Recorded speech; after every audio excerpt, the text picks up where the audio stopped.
So this neighborhood, interesting, was probably the first neighborhood in Lexington that really started to turn over into new homes. Probably early 2000 people. I don't know why. I don't know what the catalyst was. It maybe it's the nice lot size or whatever, but started turning over their homes. So you have now very few older homes, which in this neighborhood were ranches and capes, sort of like a lot of Lexington. And now you mostly have colonials, although when we were driving in, you did see a few sort of contemporary styles popping up. And this house that we're seeing now is definitely circa past 2005 new construction. So Good. let's go see it. All right. Let's go.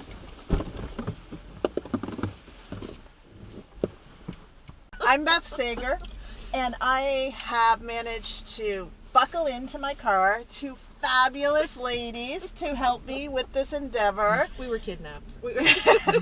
So Lee Noel Chase from Hello. Chase Design Services, Nice who to has meet an everyone. architectural background, and Demetra Tsekaris with thank Gardens you. I'm by driving Demetra. and thinking, where am I going? Okay. Now I know. And we are going to go and drive by some homes and get out and give them your best curb appeal improvements.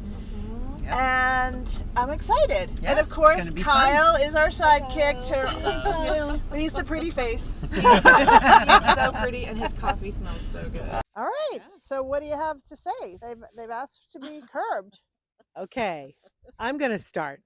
I really like this house. I love the butter yellow. I'm not a big yellow house fan, but I like this yellow. It's clear. I like the garage. I love the red door. I think it's fun. Um, I think the shutters are interesting, and I would like to hear what you guys think about that. From a planting point of view, the gardens on either side of the front, of the foundation are very squished. So it looks like they put plants in when they were little and they moved them all together and then the plants grew. So I would like to deepen the beds so that they're significantly deeper, probably 5 feet more, and add layers. Again, I go from, it's typical stuff, high, middle, low, and just bring the garden out a little bit more.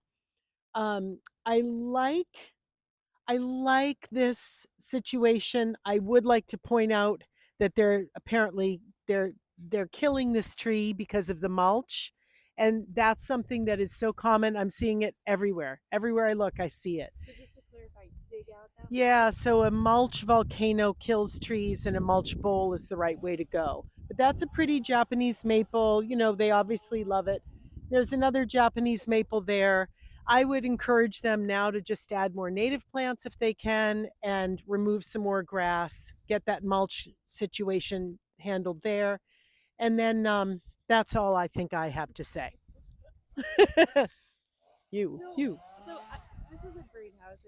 It's got good proportion. They really took the right cues from a traditional home, and they it's a garage facade that I hey. Dante, how are you? Ah! Hey, you. So, I didn't know you were part of this. I have to run to a meeting in just a minute. But hey. hey. Hi. Oh yeah, anything to make this like. So we're in the middle. So, FYI, we're putting this on social media.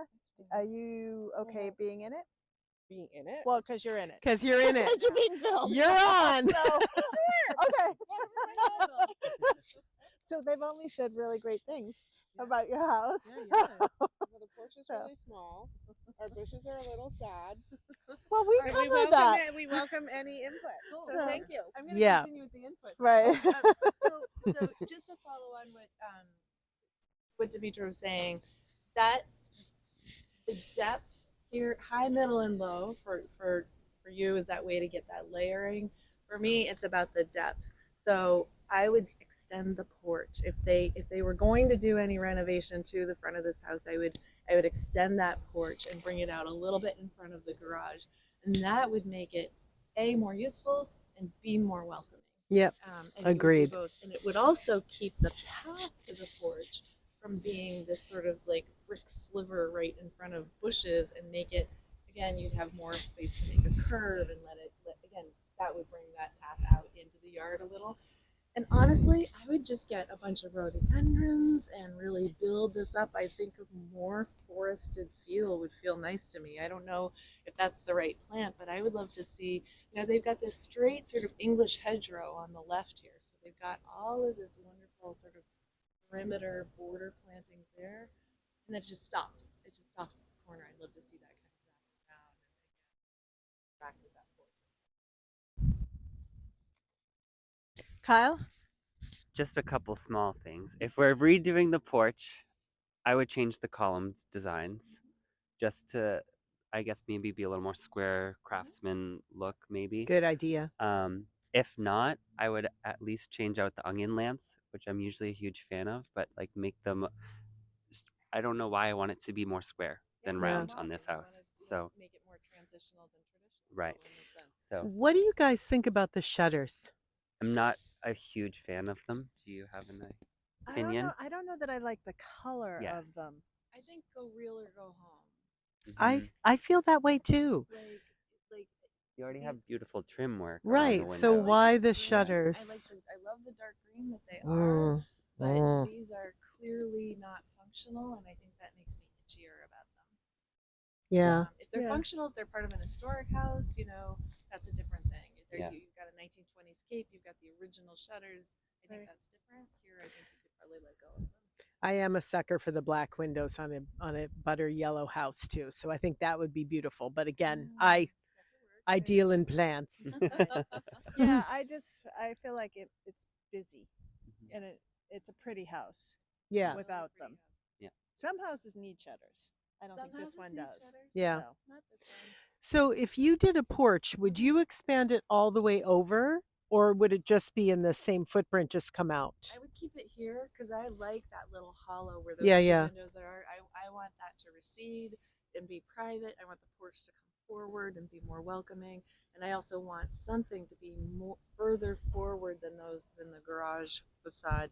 The garage facade is beautiful, but it's also busy. I'd rather have the porch take that pride of place. Yeah. And then to your point, the path could be redone. There could be a beautiful garden incorporating the Japanese maple back there. That's a good idea. I There's like one that. more thing here that I would do, Kyle. I'd like to hear you. I think this is more your bailiwick, but I would like to see really beautiful drapes in all of those windows Instead of the blinds. instead of Yes. the blinds. I'd Yeah. like to see a really pretty, even a swagger. It would help to because the trim work above the windows isn't typical. Yeah. So accent it and draw on it. Exactly. And the shutters distract from that. Yeah. Also So true. Yeah. Yeah. okay, we've just spent about $150,000 of their money. Hey, That's true. that's and okay. Grass maintenance. Right? I also believe that these people have bought a vacation place in Rhode Island. They sent me a picture for you guys to curb repeal that as well. Now, I'll be honest. Field that- trip. That one needs some curb repeal. So they All just bought it, so they're starting fresh. Oh, that's So- fun. So Yeah. maybe we're not going to get a new porch here, but But maybe in Rhode Island. So, yeah, Good. All right. right. Well, Okay, yeah. No new porch, maybe drapes. You've You've been curbed.